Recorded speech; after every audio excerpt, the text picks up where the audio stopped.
Inside Story Uganda.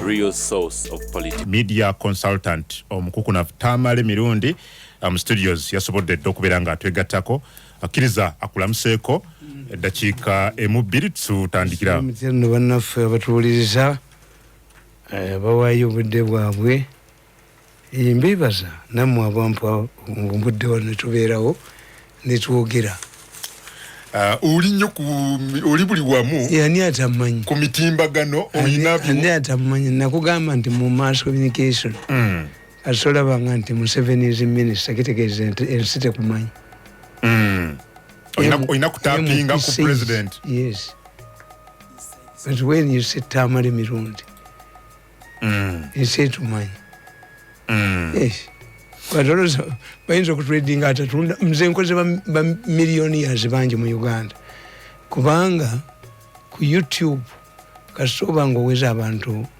100 ofuna $100 kakati abo bakasuku bani bakanga kaba ate sibali yako sibasaba nako zabwe nabimma n'abaana bange abalaba bikole bakuzulamu ekyama oli buli wamu waliwo batadde munendo wabadde okola interview I'm going to explain yanti mbajereka tujja kujja noza tandikire wano tandikira akatambi ako kakutegeeza afende muhoze embereje mulwaniridde if what is say appeared in the paper in the Gondi is true.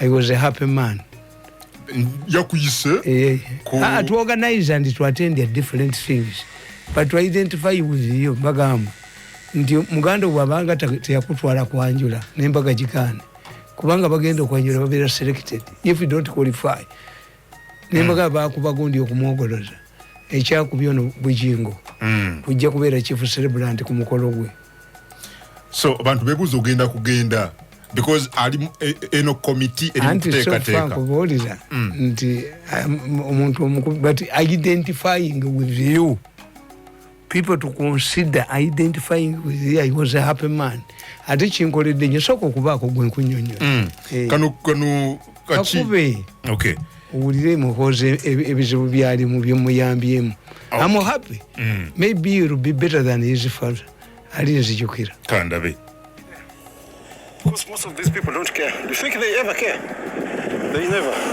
So no matter what, you should always understand him that you have your own formulation and make sure that you follow whatever is necessary to create change.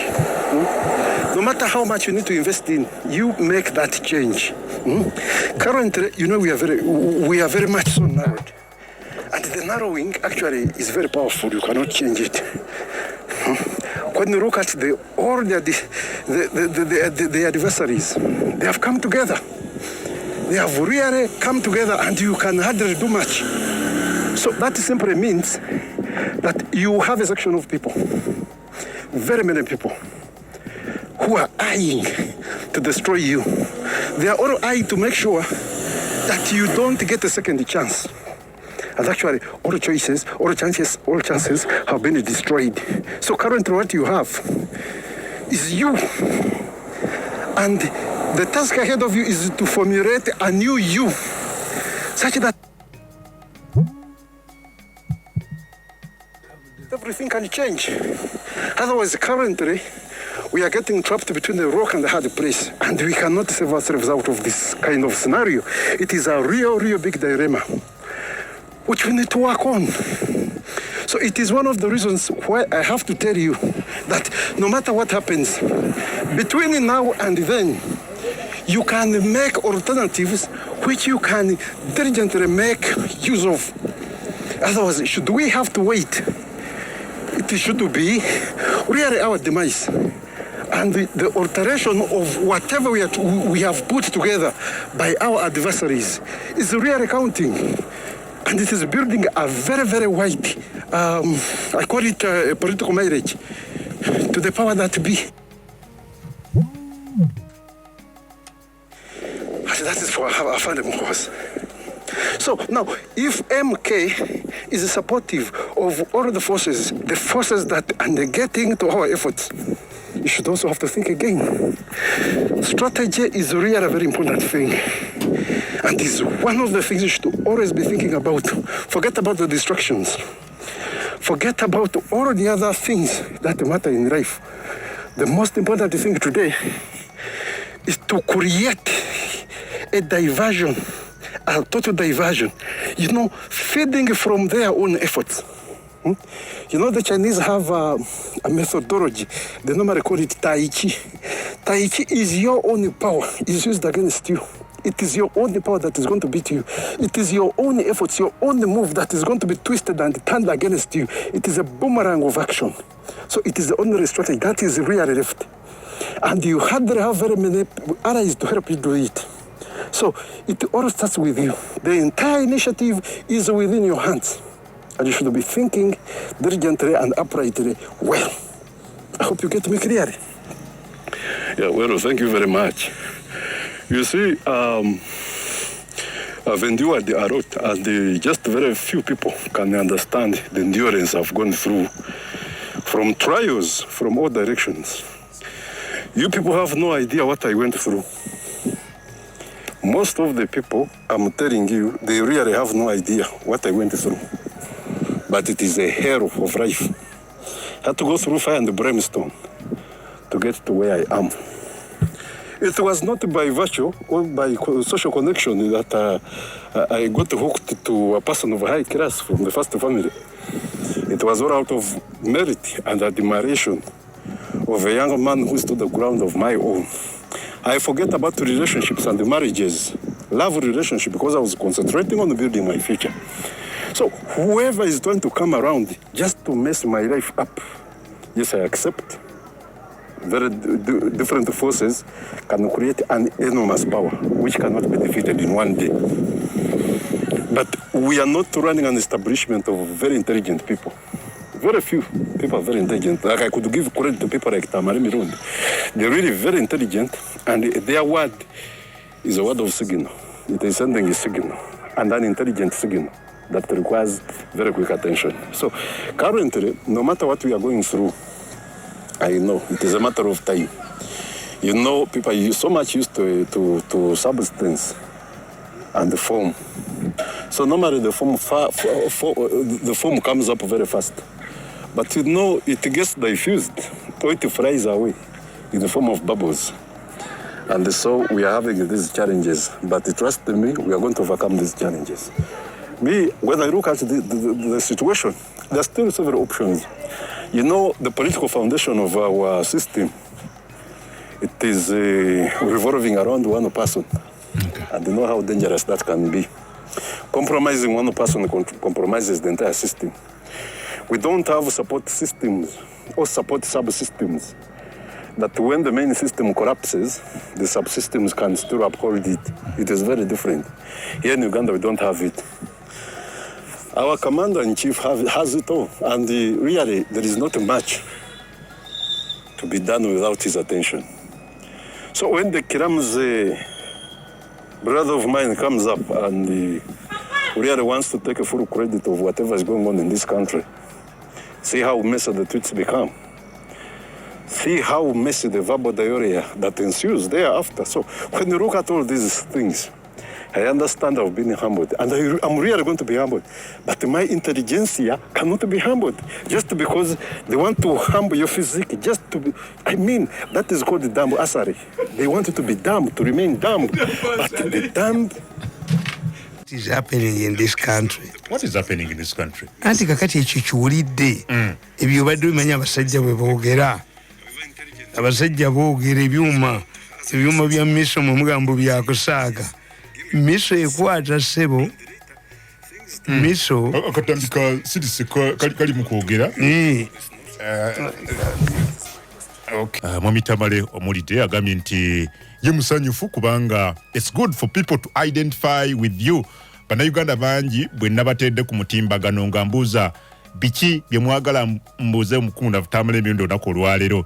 Nga ntandikira ku kya okuba nti General Muhoozi Kainerugaba ono muduumizi wa ggye lya Uganda ery'okuttaka yayise Mwami Tamale Mirundi agati oyo y'omu ku bali ku kakiiko bennunze okubeera ku kakiiko akagenda okuteekateeka amazaalibwa gange ag'emyaka 48 nga nti naye ku kakiiko ke kamu kuliko omu ku abo Tamale baatalima nabo Kambugu, Andrew Mwenda n'abalala. Kakiiko kaliko n'abantu abawerera ddala. Tamale wano ndaba ku list namba 11 naye nga kuliko abantu abawererako ddala. Muhoozi Kenero gawege nti bano benjagala babeere ku kakiiko kano. Ndabako Attorney General Kiryowa Kiwanuka nga ye ssentebe waako, mukoddomi we Edwin Karugire, Balaam Barugahare, Edison Karuhanga, Kwame Ruyondo, Arini Turjendo, Adoni Wanyama, Girls Muhame, bantu no bawerera ddala abali ku kakiiko kano. Kugambye nti abaliko ndabako Kiryowa Kiwanuka, Attorney General Edwin Karugire, Balaam Barugahare, Edison Karuhanga, Kwame Ruyondo, Arini Turjendo, Doni Wanyama n'abalala. So Mwami Tamale, you see, for me eri choice ye. But how did you feel? What would you do? As Muagala Muhoozi, and the fact that material, omusajja genti ndi mugezi nenga y'omu ku batanjagalira ddala. He bundled me out of State House. Tindavumye nazaalawe. Naye agenti omusajja all along anyigiriza emyaka gyonna to join his camp. I refused. Because my argument is wabaawo omusomesa n'atulugunya omwana omuwala kagamba mwagalirwa mpaka ayiriroketirwa omusomesa atulugunyiza omwana omuwala nona abadde anyigiriza buli kasente kange konna buli kintu kyonna either to close the opposition. Era yagamba munjagala atulire naye mugaye nti nja kubeera nyoto when he gets money he should go to the village because I'm talented in communication. Is it why didn't God give you that intelligence?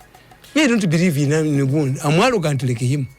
We are all. Akubulidde omusajja struggleist. Nabagamba nti is a former gate man. I'm also a former newspaper vendor. We are all arrogant. So how did you feel? I think kugambye Muhoozi na kugamba tize natunulya mu katabo kange inside the palace Kabinyo, the way he was treated in State House. Then the people who realized, recognized my contribution to Museveni was one of them. Even when I was sacked, I remember it was September. Yankubira esimu ekiro. Nagandi Muze is not part of this. Yes. General Muhoozi. September nali bubinya. Turning down this invitation. He has recognized me, And it's enough for you? Yes. There's encouraged. That's enough for me. I avoided this. I avoided him. And you know that their people have not seen for the last 9 years. Nabagandi mvumye first lady tie sirida mu State House kubanga atenzire omukube bali babite byakuzanya. For 9 years I've gone to State House once, to Okero House two, when the president called me and I told him I don't believe in reconciliation. Museveni yangamba gwe twali badde wa maje mulungi mu maje tusonyiwa ne muganze ndi musajja wa wrestling. You don't believe in ndi musajja wa boxing aberi be basula ettawulo. There's no need for reconciliation because sina kye nabakola fe mu Baganda tukuyita kuteegula. You must throw away. And when you are kuteegula we don't see each other. Ne bwaba mwana nga abasiza muweddewo bamusula masanganzira. Oli number 11. I went. Museveni appointed me on his committee. Did I serve it during the campaign? Canon night. Done. And no.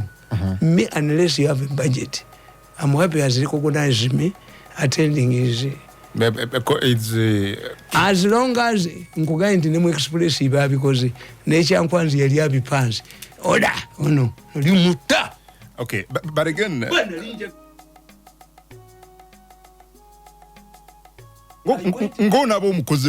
went back at Okero House. I went back at Okero House once. Baga na ine ntebe yange gye nagenda nayo as a traditionalist. Nga bwaba ekintu kyenneekengedde nkituulamu neekankana.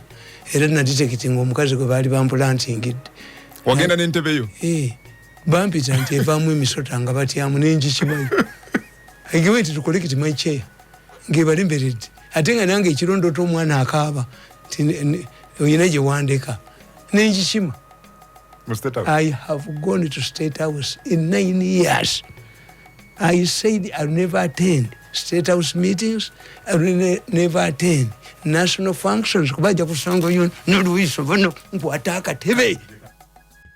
Akwongerezako katono ku nsonga yaddayogirako asinzidde Muyenga nga bwakutegezeza Muyenga kiri mu kibuga Kampala we wali amaka gabadde Speaker wa Parliament Right Honorable Jacob Olanya yafa ng'ennaku z'omwezi 2 omwezi oguwedde era nga enteekateeka ezigenda mu maaso za kumuwerekera agenda kubeera nga aziikibwa olunaku lugenda kubeera Lwakutaano ng'ennaku z'omwezi 8 omwezi guno gwennyini wali mu kitundu ekya Omoro ng'eno gy'abadde akiikirira mu Parliament naye ng'enteekateeka zaatandika okuva omubiri bwe gwatonnya wano mu ggwanga. In fact ndowooza zaatandika nga akyalina mu ggwanga lya America kubanga abantu baakuŋŋaana b'emikolo gyatandikira mu maka ge Muyenga ne mu kyalo oba mu district oba mu kitundu eky'Omoro omukulu ono gy'ava. So enteekateeka zigenda mu maaso. Olunaku olwaleero egimu ku mikolo egibadde Muyenga ku ssaawa zabadde 3:45 omubiri gwe gwatwaliddwa mu maka ge Muyenga ku ssaawa 4 n'ekitundu church service ng'eno ku ssaawa nga 4 n'ekitundu yasobodde okubeera ng'ekulemberwamu Archbishop Reverend Dr. Kazimba Mugalu ono Archbishop wa Kampala n'enteekateeka zonna nga bwe zitambudde bangi bamwogeddeko. Tubadde tulaba awo ab'eŋŋanda ze nga bano bakulembeddwamu Dr. Opio Oloya bagenda kubeera nga bamwogerako era olunaku olwaleero omuli ne Norbert Mao Chief Justice n'abalala. Enteekateeka zikyagenda maaso olunaku olwaleero era nga bwe kinaaba kiwedde omubiri gwe oba keesi eyo osobola ogiyita casket ejja kubeera nga service ng'ekomekerezeddwa oluvannyuma gujja kuyingizibwa mu nnyumba mu maka ge. Awo abantu bajja kubeera nga bakubako eriiso oba vigil ejjagenda mu maaso ekiro kya leero. Then enkya ku Lwokubiri ku ssaawa obukosi Ngalozi bwakugambye tugusuubira okugenda mu Parliament era nga wajja kubeerayo emikolo egy'enjawulo ku ssaawa 1:30 ku makya okusinziira ku nteekateeka akakiiko akakulemberwa Honorable Mire Babalanda Minister wa Presidency ate nga yavunaanyizibwa ku nsonga oba yakulira komiti eri evunaanyizibwa ku nteekateeka zonna ez'okuziika abadde Speaker wa Parliament. Atuga nti enkya ku ssaawa 1:30 wajja kubeerawo breakfast then ku ssaawa 2:05 omubiri gujja kuggyibwa e Muyenga gutwalibwe ku Parliament. Ku ssaawa 3:30 tujja kulaba nga Parliament egufuna then mubajja okubeerawo nga ba receiving omubiri guno okuva wali ku Parliament rather wajja kubeerako Speaker wa Parliament representative oba omu ku bakiise aba akiikirira Acholi Parliamentary Group. Kino kye kibiina ekigatta abaka ba Parliament abava mu Acholi. Wajja kubeerawo anaakiikirira family oba banaakiikirira family bantu wakati we 10 ne 15 then awo emikolo subcommittee gibeerenga gigikola mpola mpola. Then ku ssaawa 4:05 enkya era enteekateeka ejja kweyongerayo. Tujja kuba tulaba casket ng'egenda tetwalibwa mu Parliament for parliamentary viewing n'enteekateeka yonna bwetyo. Ku ssaawa 6 zennyini casket ejja kuba ng'eteekebwa mu Parliament for motion and laying of the wreath. Then ku ssaawa 12 olweggulo Parliament ejja kuba adjourned lu casket ebeere nga eteekebwa mu state for an overnight in Parliament era nga abafamily basatu be bajja okuba in charge ne ceremonies subcommittee babeere nga bakola emikolo egyo. Then enteekateeka y'olwokusatu nayo tujja kugirinda era tujja kuba nga tugibawa byonna nga bwe binaatambula. Nga by'okuziika kujja kubeerawo ku Lwakutaano. Batusuubira omubiri guno okutwalibwa e Kololo ku makya ku Lwokusatu era nga n'omukulembeze w'eggwanga ajja kubeerayo nnyo. Mikolo gigende mu maaso nga bwe gyateekateekeddwa era nga Mire Babalanda kennyini ajja okubeera nga yakuliramu ba MCs ku mukolo ogwo. Tujja kuba tukuwa enteekateeka zonna ne byonna bigenda mu maaso mu kitundu ekyo oba ku nteekateeka zonna okutuza ddala mu nnyumba y'omukulu ono ey'olubeerera eri yajja okubeera ng'ateekebwa ku lunaku olwokutaano. Bino byonna mbyogera nga bwe tulinda omukukunavu Tamale Mirundi media consultant, mutabani wa Yowaana Mirundi ne Mole Namatovu okujja okutuwa endowooza ye ku nsonga ezitali zimu. Munnakibiina kya FDC ate nga ye 4-time presidential contestant retired Colonel Dr. Kizza Besigye naye avuddeyo n'abeera nga akuba gavumenti ku nsolobotto agamba nti mulemereddwa okubaako ne kye mukola ku bbeeyi y'ebintu eyeewanise mu ggwanga. Buli kimu kya bbeeyi, ebintu ebikozesebwa mu maka ebitandikirwako, twogera ku bbeeyi y'amafuta, bbeeyi ya sabbuuni, bbeeyi ya sukaali n'ebirala. Butto tebigulikako. Gavumenti oli ku ki? He has blasted government aga nti really it has been weeks bannayuganda nga bakaaba but government seem not to have a solution ku bino. Nabadde ndaba emabegakawo Minister Matia Kasaija avunaanyizibwa ku nsonga z'ebyensimbi oba ministry y'ebyensimbi mu ggwanga nti bane mwagala tukole ki aka Dr. Kizza Besigye aga nti amafuta ne gabeera nga gali waggulu nga tulina functioning government mu ggwanga. This is a very worrying situation, and if we had a government that minds about its people, singa waliwo ekyakoleddwa okulaba embeera nga etambulira ddala bulungi nnyo. Oyo ye Dr. Kizza Besigye, 4-time presidential contestant, aga nti ennaku kyennyamiza okubeera nga bannayuganda bakaaba wiiki emu, wiiki bbiri, wiiki ssatu, tuyingidde emyezi, mafuta gasigadde nga bwe gaali emyezi ebiri gumu emabega, naye nga tewali kyamaanyi kituukibwako. Eggwanga ku muliraano wano mu ggwanga erya South Sudan, bakulu ababiri, Riek Machar ono ye vice president w'eggwanga ye vice president w'eggwanga eryo ate nga yakulira oludda oluvuganya government, ne Salva Kiir Mayardit oyo president w'eggwanga lino, nabo bakanyiza okubeera nga balekeraawo okulwanagana, batadde omukono ku ndagaano olunaku lwabadde lwa ku Kisajjo oba Jjo, one of the days.